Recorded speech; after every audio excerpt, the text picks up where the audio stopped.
even if the people who disagree are very confident or very mean, eventually, usually, the things that are right get shown.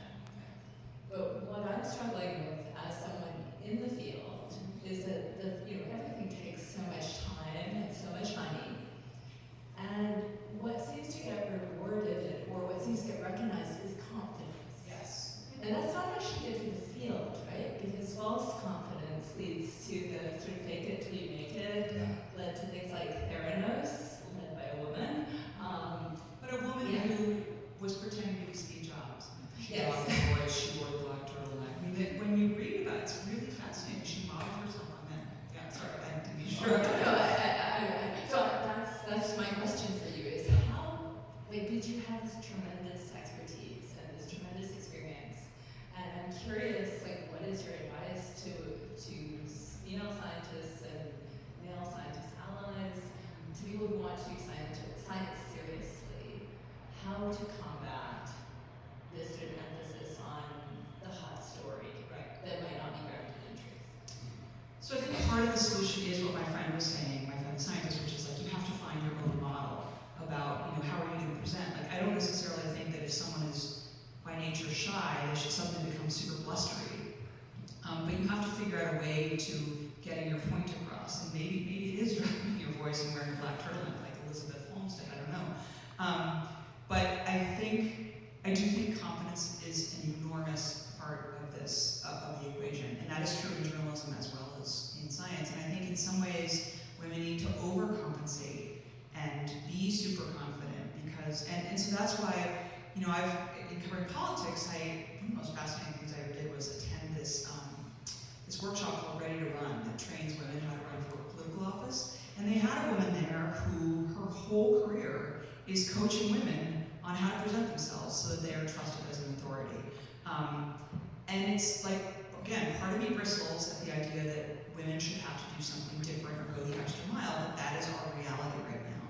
And so it was things like how to stand so that you look like you're standing upright. And I'm probably sitting in my chair the wrong way. But how you look at the camera, what colors you should wear. She had this great, and I tell this to young women, so this is one thing.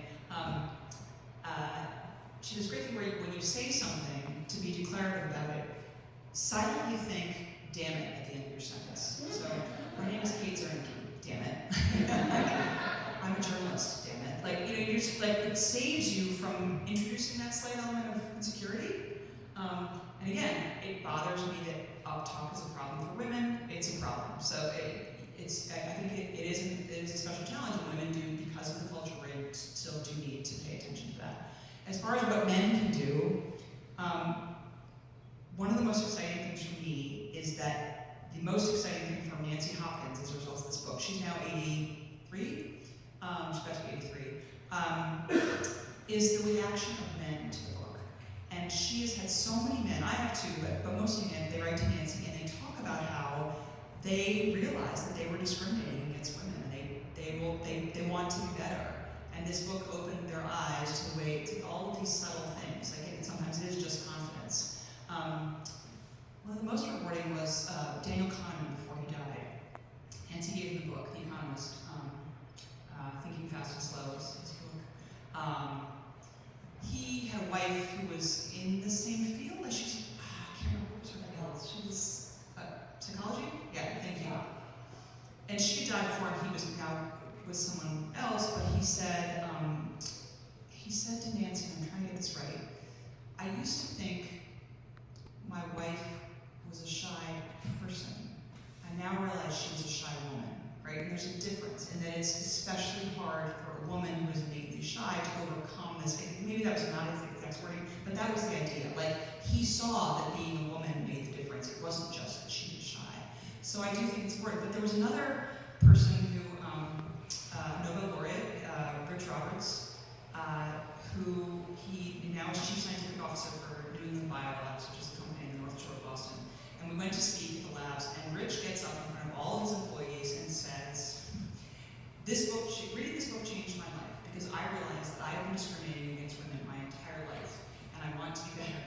And he said, and I have resolved that when I'm invited to conferences, which I often am, I am not going to speak on